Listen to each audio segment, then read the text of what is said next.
Pessoal, já dei fim naquela barata fuleiragem. Tenho medo não, mas também não quero ser a melhor amiga dela não. Então vamos começar a trabalhar tranquilo, porque ela estava me atrapalhando muito. Eu estava preocupada com os filhos das minhas pernas, porque também encostar na gente ninguém merece, né? Então bora lá. Com relação às vantagens da descentralização sobre a centralização, julgue os itens a seguir. Bora lá? 21. Visão mais focada na defesa do sucesso dos departamentos em complementação aos interesses da organização como um todo. Então, olha só, ele quer saber a vantagem da descentralização sobre a descentralização. Tem uma visão mais focada na defesa do sucesso dos departamentos em complementação aos interesses da organização como um todo? Perfeito.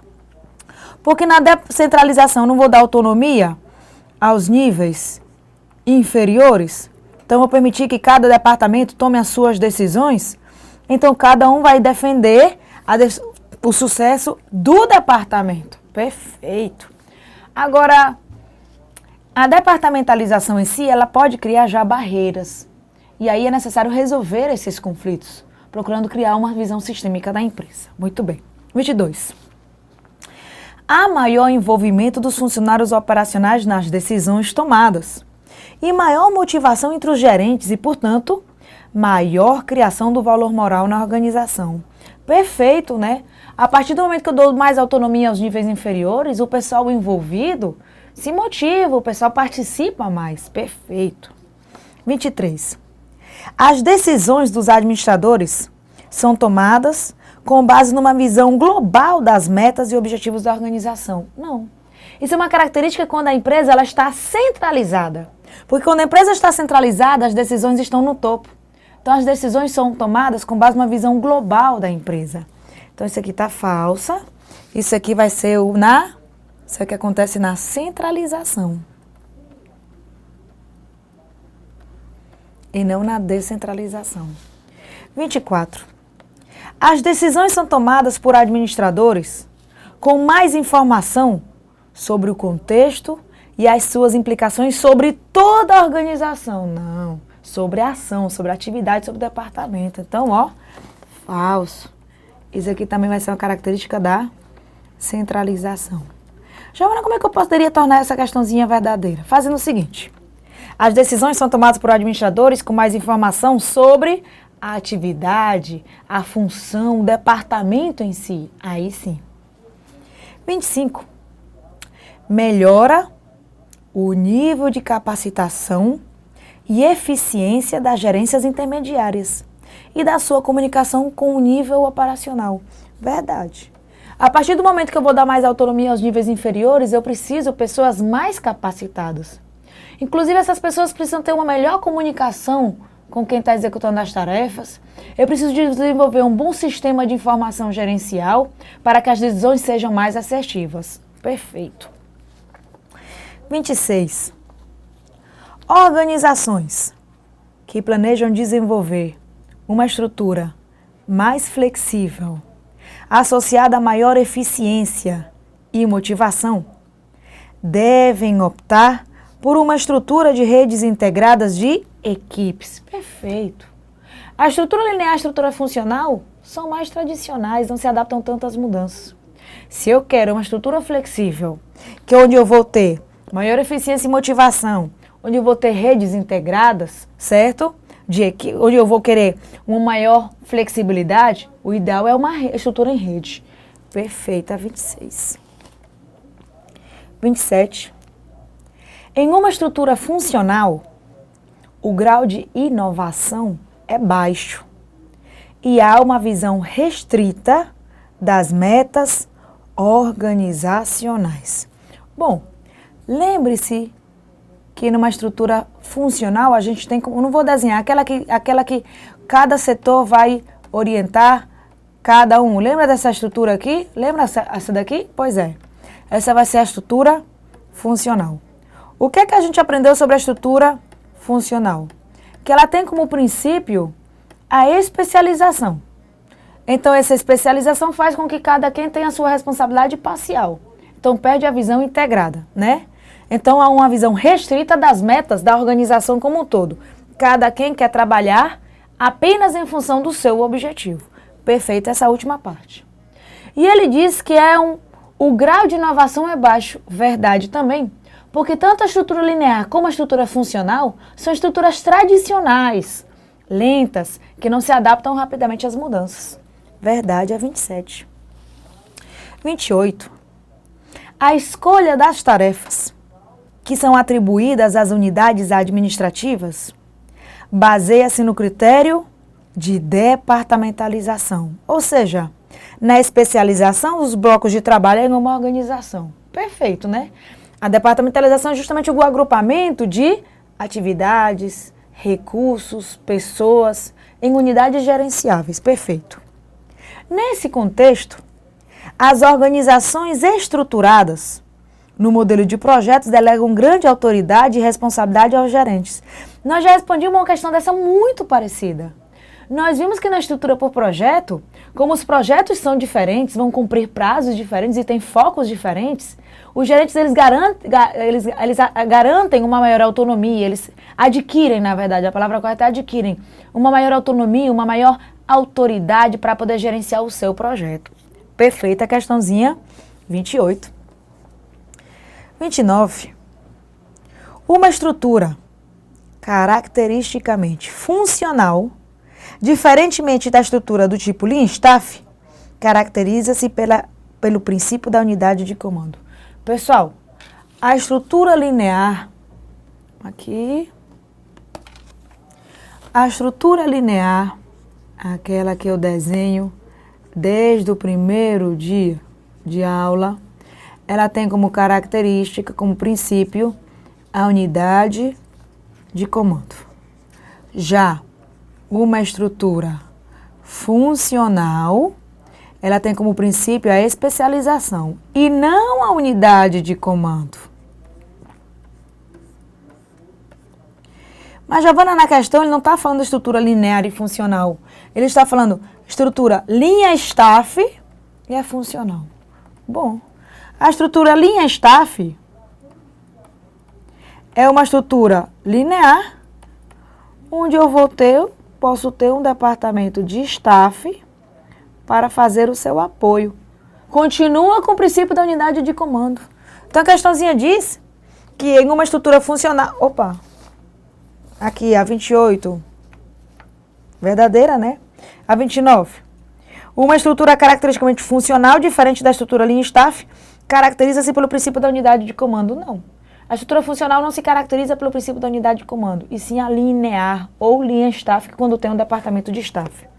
Giovana, o que é staff? Apoio, né? É aquele setor que vai assessorar. O departamento de staff, ele não manda ninguém. Ele serve para assessorar os outros departamentos, apoiar. Muito bem. Questão 30. O organograma abaixo representa uma estrutura do tipo linha e assessoria, que é o Lean Staff. Não, pessoal. Isso aqui é uma estrutura matricial, que vai ter uma estrutura funcional e uma de projeto. Opa, isso aqui é a matricial e não linha assessoria. A linha assessoria, ou Lean Staff, é essa daqui, ó. Funcional é essa daqui. Tá certo? Muito bem. Vamos para o blocozinho 2 de questões. O blocozinho 2 diz o seguinte: a administração pública voltada para o cliente menospreza a qualidade dos serviços, uma vez que o seu objetivo é atender à demanda do cidadão no menor prazo possível. Pessoal, como é que a administração pública voltada para o cliente vai menosprezar a qualidade dos serviços? É óbvio que não. Essa questãozinha está falsa. A administração pública voltada para o cliente tem a qualidade como algo extremamente importante. Falso. 2. A PSO resolveu um dos dilemas pós-burocráticos, que era o conflito entre a lógica fiscal e a lógica gerencial, na medida em que aproximou a administração pública do sistema de gestão vigente na iniciativa privada. Verdade. A administração gerencial veio justamente para salvar o Estado de uma crise. A gente vai ter a crise fiscal, o governo gastava mais do que ele conseguia arrecadar, a gente vai ter a obsolescência da burocracia, A burocracia já não conseguia atender às necessidades do Estado e temos a crise, na verdade, do próprio Estado em si. A ineficiência operacional, tá certo? Então, perfeito, veio justamente corrigir esse problema. Terceira, a administração pública, com foco no cliente, visa a construção de uma gestão eficiente, perfeito, eficiente, eficaz, efetivo, mesmo que os valores democráticos tenham de ser abandonados. Não, é óbvio que os valores democráticos não podem ser abandonados. Falso. Quarta, as organizações governamentais recebem claros sinais do mercado e conseguem avaliar facilmente a necessidade dos seus clientes. Ao contrário, na instituição pública, muitas atividades têm um caráter monopolista. Se você não puder, se você não quiser, porque você não gosta do atendimento de uma determinada instituição, você fica sem opções. Então, na verdade, como tem esse caráter monopolista, independentemente de você gostar ou não, a demanda por aquele produto ou serviço do governo é constante. Já na instituição privada, não. O fato de você gostar mais de uma empresa faz com que você compre mais. O fato de você não gostar faz com que você deixe de comprar. Então, a demanda na instituição privada, a instituição privada recebe claros sinais do mercado, se as pessoas estão satisfeitas ou não. A instituição pública, não. Não existe nenhuma relação entre satisfação e aumento de demanda. Então, por exemplo, não é assim, ai, mulher, eu adorei tirar minha carteira de identidade, vamos tirar de novo? Vamos? Não, não é assim. Então, quem vai receber claros sinais do mercado, quem vai ter uma melhor comunicação com o seu usuário, vai ser a instituição privada. A instituição pública, infelizmente, por exercer atividades típicas monopolistas, perde essa comunicação, o que não deveria ser, mas acontece. Essa questãozinha que caiu no TCE 2008, já foi questãozinha copia e cola da FCC. Só que, claro, a FCC tem outras opções, né? Assim, então, falso aqui. 5. Uma das principais características de uma administração pública com alto desempenho, ou seja, com alto resultado, é a reestruturação de seus serviços e processos de trabalho para satisfazer as necessidades dos seus clientes. É óbvio, né, pessoal? A administração burocrática estava cheia de regras, cheia de requisitos, estava lenta, cara autorreferida. Então foi necessário reestruturar, reorganizar os processos para que o foco ficasse no cidadão e não no processo. Verdade, é questãozinha 5. 6. O paradigma que apresenta o cliente como foco da qualidade depara-se com a subjetividade de conceitos como os da rapidez, confiabilidade, precisão e validade. Perfeito, né? Rapidez, confiabilidade, precisão e validade é algo bem subjetivo. O que é rápido para mim pode ser que não seja rápido para você. O que é confiável para mim pode ser que não seja confiável para você. É verdade. Além das peculiaridades desses conceitos quando entendidos sob a ótica de cada indivíduo, que é o que eu acabei de falar. Perfeito. Assim, o encantamento do cliente, que no setor privado já é um desafio árduo e contínuo, se compreendido no contexto financeiro, muito mais complexo vem a ser quando se dá no contexto do lucro social, foco das organizações do setor público. São características inerentes a esse papel. Perfeito. Quando uma instituição privada vai fazer um investimento e ele quer oferecer um produto e serviço de qualidade, ele vai procurar a satisfação do cliente e vai procurar que o retorno sobre esse investimento volte. Só que na parte da instituição pública, o retorno ele vai social, não é assim? Então termina sendo um pouco mais difícil. Então a questãozinha está verdadeira. Agora é óbvio que tem algumas vantagens na instituição pública. Por exemplo, a instituição privada, ela tem que sobreviver em um ambiente altamente competitivo. É um ambiente onde a concorrência é acirrada, inclusive existem muitas práticas desleais, onde uma empresa vai tentar prejudicar a outra, tá certo? A instituição pública não. Tem um governo ali para poder mantê-la, tem um governo bancando, infelizmente, às vezes até a sua ineficiência. Agora, a instituição privada ela é mais flexível, né? Ela tem mais autonomia a tomar decisão.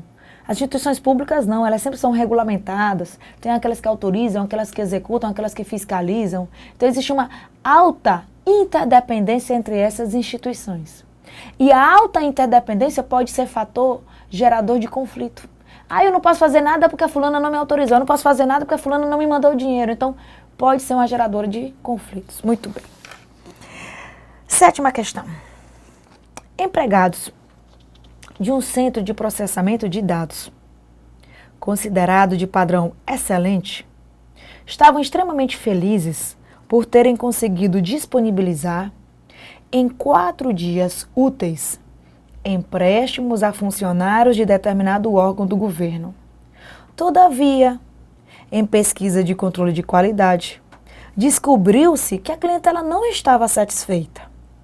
O período entre o pedido do empréstimo e a resposta não estava condizente com sua expectativa, ou seja, com a expectativa do cliente. Esperava-se atendimento em período igual ou inferior, ou até então estipulado pelo centro. Percebeu-se então que é necessário saber se o que se considera bons serviços está alinhado com o que realmente esperam os usuários. A situação apresentada no texto acima é um exemplo de, pós-burocrático, do cliente na gestão pública, do cliente na gerência da qualidade, da gestão estratégica. Qualidade é muito relativo. Me acompanha aqui no quadro, preste atenção. Qualidade. Olha aqui o quadro. São as características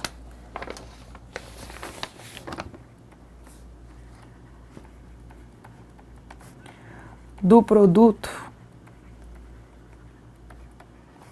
e do serviço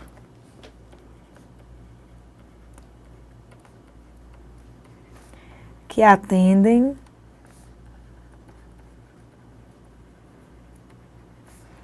às necessidades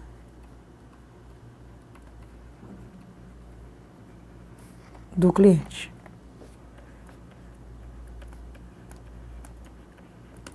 Então, na verdade, isso de, mas eu achei que era bom assim, mas não é a gente que tem que achar, quem tem que achar é o cliente. Então, quando a gente fala desse problema, desse negócio de esperava seu atendimento igual ou superior, aí diz assim, a situação apresentada é um exemplo de paradigma do cliente na gestão pública. É o pensamento, a visão do cliente na hora de administrar a instituição pública. É o foco no cliente. Então, gabarito aqui, letra B de bola. Muito bem. Questão 8. Os mecanismos de accountability vertical. O que é accountability? É o processo de responsabilização do servidor público. A accountability vertical é o envolvimento do cidadão no processo de responsabilização. A accountability horizontal é o envolvimento das outras instituições no processo de responsabilização.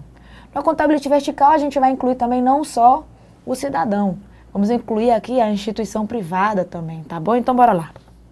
Os mecanismos de accountability vertical, baseados na liberdade de opinião e de associação, impõem a necessidade da existência de instituições estatais e agências com poder legal e para a realização de ações de supervisão de rotina, até no âmbito das sanções legais decorrentes de ações contra atos delituosos.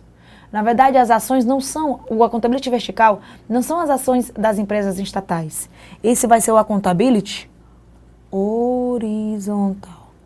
Ele fala de horizontal porque as outras instituições vão estar no mesmo nível da instituição, tá certo? Então, o envolvimento das outras instituições.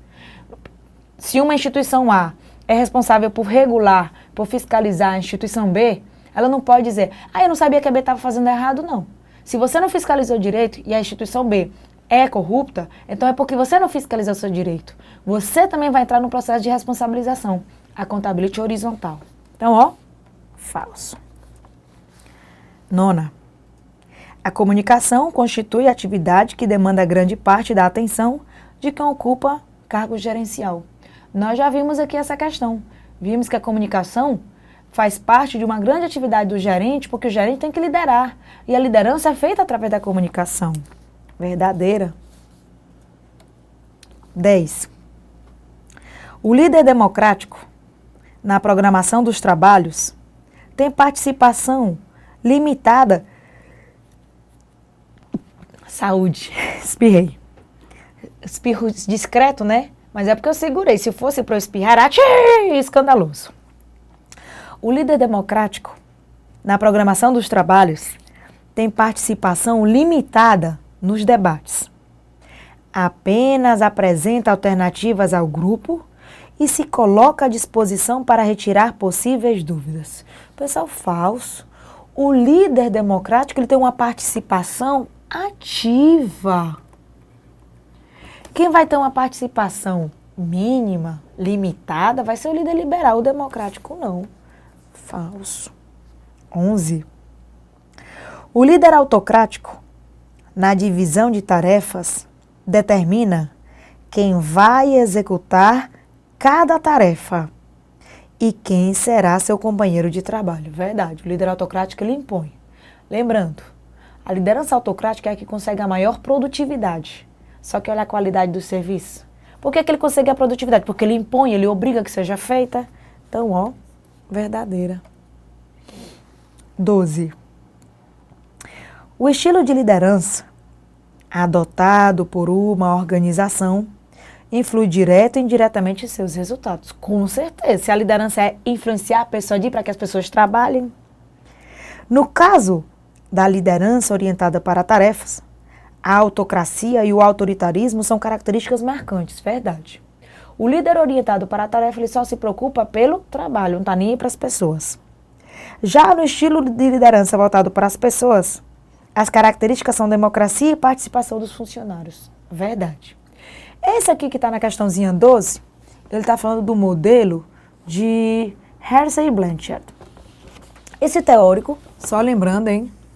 Ele diz que existem 5 estilos de líderes. Existe 5 estilos de líderes. Aí ele fez uma grade, um grid, onde ele colocou a preocupação pelas pessoas no eixo Y, vertical, e a preocupação pelo trabalho, pela tarefa, no eixo horizontal. E aí ele numerou de 1 a 9, onde ele colocou 1 a mínima preocupação e 9 a máxima preocupação. 1 a mínima preocupação e 9 a máxima preocupação. Aí ele diz que aquele orientado para o trabalho, ele se preocupa o mínimo com as pessoas e o máximo com tarefa. Ele vai ser o líder 9.1, que é esse autoritário. Já tem aquele que se preocupa o mínimo com o trabalho e se preocupa o máximo com as pessoas. Ele vai ser o líder 9.1. A gente vai ter aquele que se preocupa o mínimo com o trabalho e com as pessoas. E vamos ter aquele que se preocupa ao máximo, com o trabalho e com as pessoas. 9.9. Vamos ter também o 5.5. O 5.5, ele é o medíocre, é o intermediário. Ele não gosta da inovação, ele vai mais pelo tradicional. Tá certo? Então esse é o grid gerencial de acordo com do chocolate, Hersey e Blanchard. Tá certo? Muito bem. Então aqui, 12, né? Verdadeiro. 13. Pesquisas mostram que, a longo prazo, a liderança centrada em tarefas, que é o líder autocrático, pode gerar insatisfação e autorrotatividade, com certeza. Insatisfação, inimizade, conflitos. E a rotatividade, que é a relação de contratação e demissão alta. A rotatividade alta é um problema. Se a rotatividade é alta porque o funcionário pede para sair, é porque a empresa não é boa para trabalhar. Se a rotatividade é alta porque a empresa tem que demitir, é porque não está sendo feito um bom processo de recrutamento e seleção. Então, ó, questãozinha 13, verdadeiro. Vamos fazer a questãozinha 14. A teoria da liderança situacional Procura definir qual estilo de liderança se ajusta melhor a cada situação organizacional. Perfeito, não existe um líder ideal. Para atingir-se esse propósito, deve-se preliminarmente diagnosticar a situação existente. Perfeito. Na teoria da liderança situacional, são analisadas 3 situações. O líder, a credibilidade, o poder de sustentabilidade, de substitutibilidade, ou seja, se é fácil substituí-lo ou não, se é ele ou não que toma as decisões, se as decisões estão centralizadas ou não, certo? É necessário analisar o liderado, se ele está comprometido, se ele é responsável ou não, se ele é uma pessoa apática ao trabalho, se ele veste a camisa, e a situação. E dica para a sua prova que eu já falei anteriormente. Para qualquer tomada de decisão, o ideal é primeiro analisar a situação. Lembra dessa história? Falei anteriormente, né? Então, ó, verdadeira questãozinha 14. 15.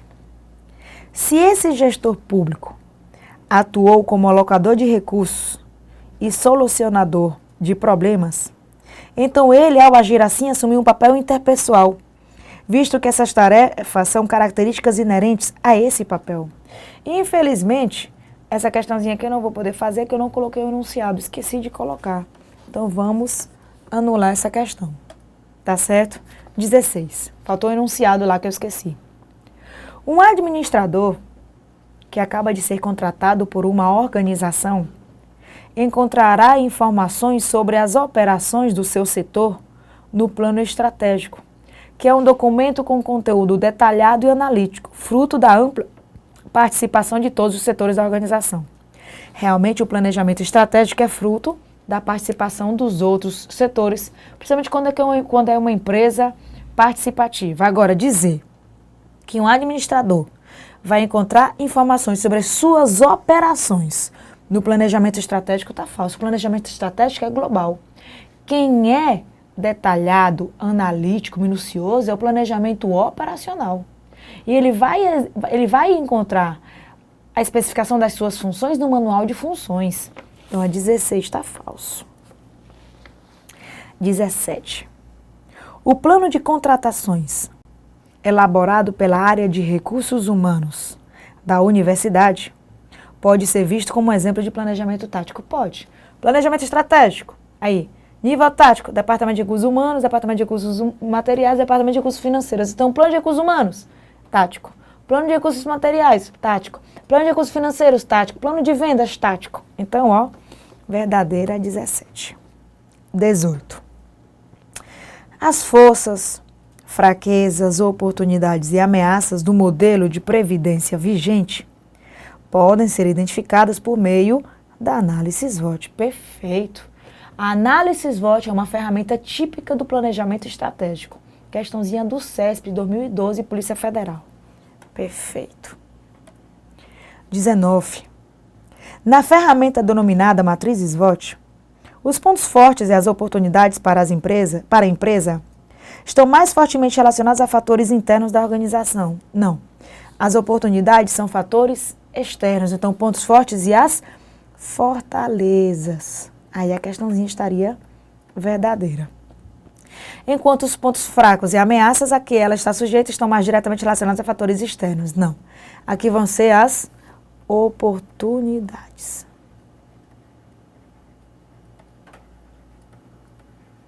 Então a questãozinha 19 está falsa. 20. De acordo com os dados do IBGE, 6,4% da população tem hoje 65 anos de idade ou mais. E em 2050, essa parcela corresponderá a 18,8% da população. Com base nessas informações, julgue o item. A análise SWOT aponta o envelhecimento da população brasileira como um dos exemplos da fraqueza do modelo da Previdência Social. Eu te pergunto, o envelhecimento da população é algo que a Previdência Social pode controlar? Não. Então, na verdade, é uma variável externa e não uma variável interna. Se é uma variável externa e boa, é uma oportunidade. Mas como é uma variável externa e ruim, vai ser uma ameaça. Então, a questãozinha 20 está falsa. Então, vamos colocar aqui, fraqueza não, ameaça. Tá certo? Então, a questãozinha 20, falsa. Por enquanto, a gente fica por aqui. Na próxima aula, a gente continua com mais questões. Até lá.